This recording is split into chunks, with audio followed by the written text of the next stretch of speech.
This was a fun floor to do. What looks pretty complicated and provides dramatic results is actually pretty simple to lay out. What starts as a basic grid pattern is then transformed by adding in the borders around each of the individual squares. To start the process, a diamond grinder was used to flatten the surface before the floor was installed.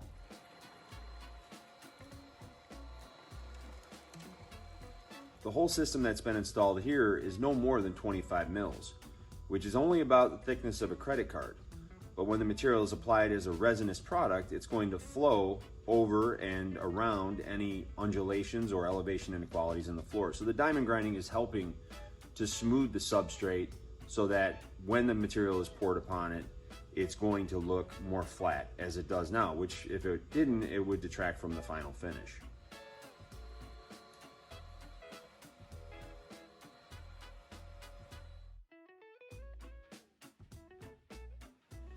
Once the surface was diamond ground and vacuumed clean 3 times to get all the fine dust removed, then the grid pattern could be laid out. What starts as a basic grid pattern is then transformed by adding in the borders around each of the individual squares. Once the borders are created and the 45s are put in from corner to corner, it's time to tape off the tiles. This is a straightforward process of taping along the lines and then pressing the tape firmly against the ground so that it protects against any leaks from the material when it's applied.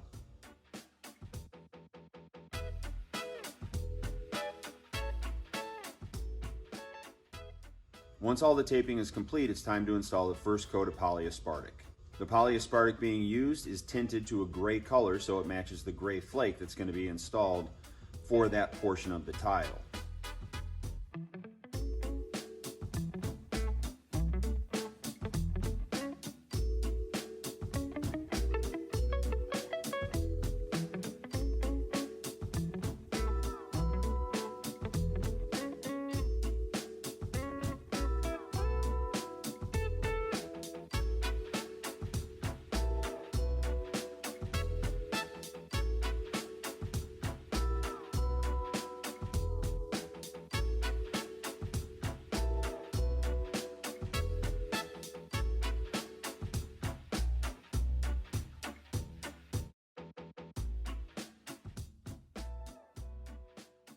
It's then a matter of waiting 30-45 minutes, in this case 45 minutes, to pull the tape.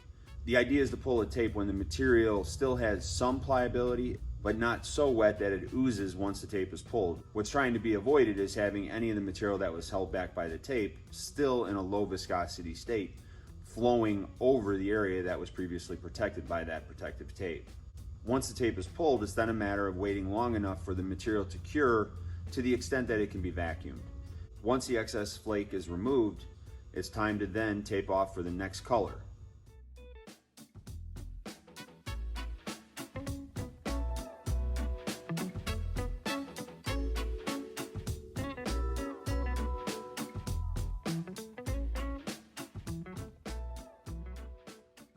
Similar to the gray tile, the navy is installed the same way. The base color is tinted to match as closely as possible to the navy flake.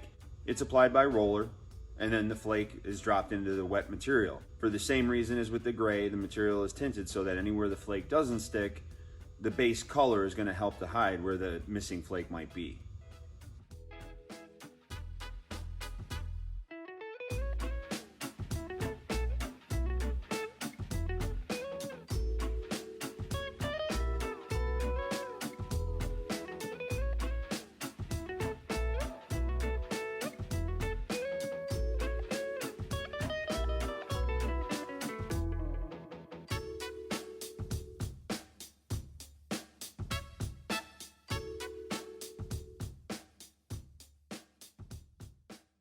Similar to the gray, waiting another hour and then pulling the tape around the blue.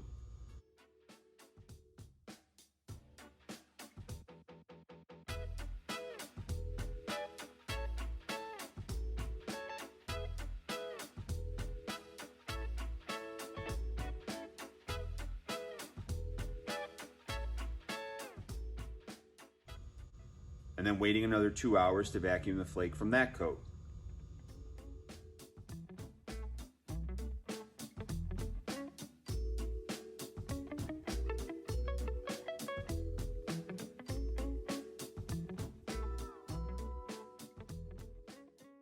Following that is another panel around that center gray tile. In this case, it was a mixture of a couple different colors, not a uniform monotone color, but actually a mixture of different colored flakes. The color below it being a gray, clear polyaspartic was chosen so that if there were any missing pieces, the different color of flake is so busy that the area below is probably not going to detract from the flake. And in this case, it really didn't. It's similar to the previous applications. Tape is applied.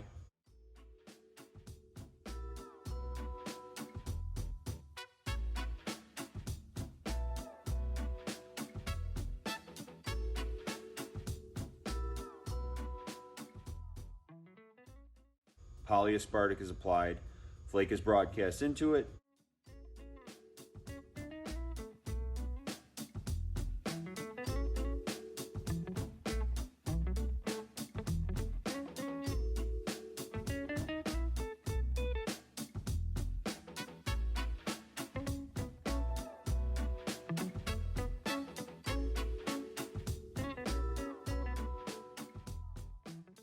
It's allowed to cure long enough to pull the tape.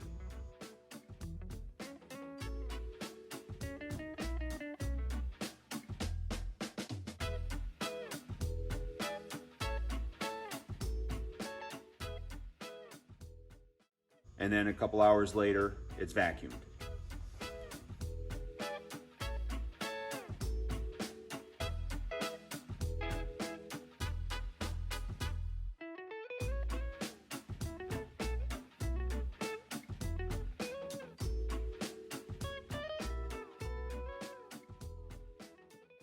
With 2 more colors to go, it's just going to be a repeat process of the last 3 steps. Taping off where necessary, applying the polyaspartic, broadcasting the flake into the wet polyaspartic. Wait an hour, pull the tape, 2 more hours, vacuum.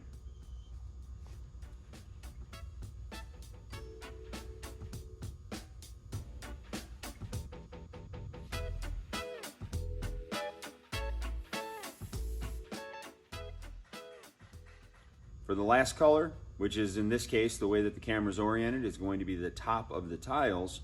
It's a repeat of the previous processes, but now there's no need to use a tape.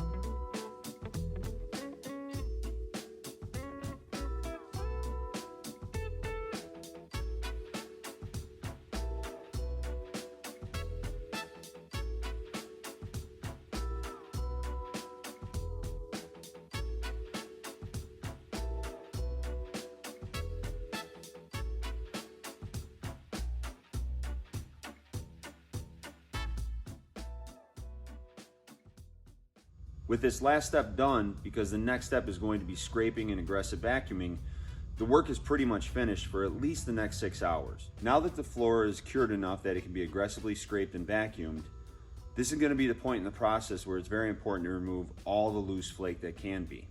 On a one-color flake floor, this wouldn't be a big deal because it's the same flake that's been moved around and then deposited in another area of the floor. All the flake is the same, so it doesn't matter. Extra attention has to be paid to removing all loose flake that possibly can be. Because if any loose flake is moved, it's going to land in a different color that when sealed, it's going to be permanently fixed there, and it's probably going to show inside that other color. On this particular floor, to give an idea of labor to make sure that all the loose flake has been removed, it was scraped 3 times, it was vacuumed twice by wand, and then hand vacuumed to be sure to remove all the loose flake. Even after all this effort, there were still a couple loose chips that did get moved in the final coat that were sealed into as loose flakes that, of course, are going to stand out based on whatever color they happen to land in. Once all the loose flake has been removed completely, it's time for the polyaspartic top coat. The top coat is a clear polyaspartic, and it's going to be installed at 100 square feet per gallon or plus or minus 16 mils. A flexible squeegee with medium pressure is used to gauge out the material at the expected rate. There was an extra 10% of material added to the mix because of any undulations in the floor where the coverage might be a little more or a little less based on the nature of the floor.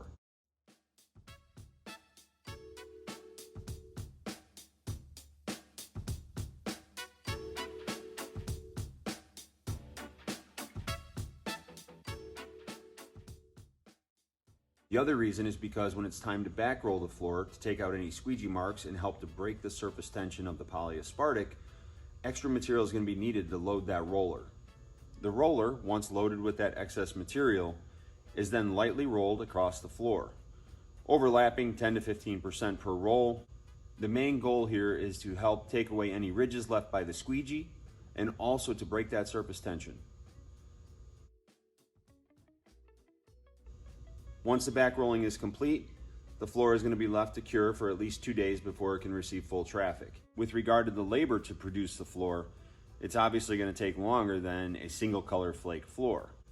Things to consider before attempting a floor like this is that for each color there's going to be taping and then minimum cure times until they can be vacuumed, and then obviously the next color installed that follows that one. Each time that's done, it's going to add time.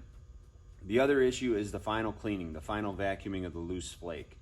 This floor, 150 square foot, took over an hour and a half to vacuum completely. And even then, some loose flakes did remain. All in all, it was a fun floor to do. I learned a lot. I learned about color. I learned about taping. I learned about laying out a grid pattern. And the results are fantastic. I'm surprised myself at the way that it looks based on the different colors and how they appear to be lit from different angles. I had a lot of help on it from someone who is definitely more expert when it comes to color than I am.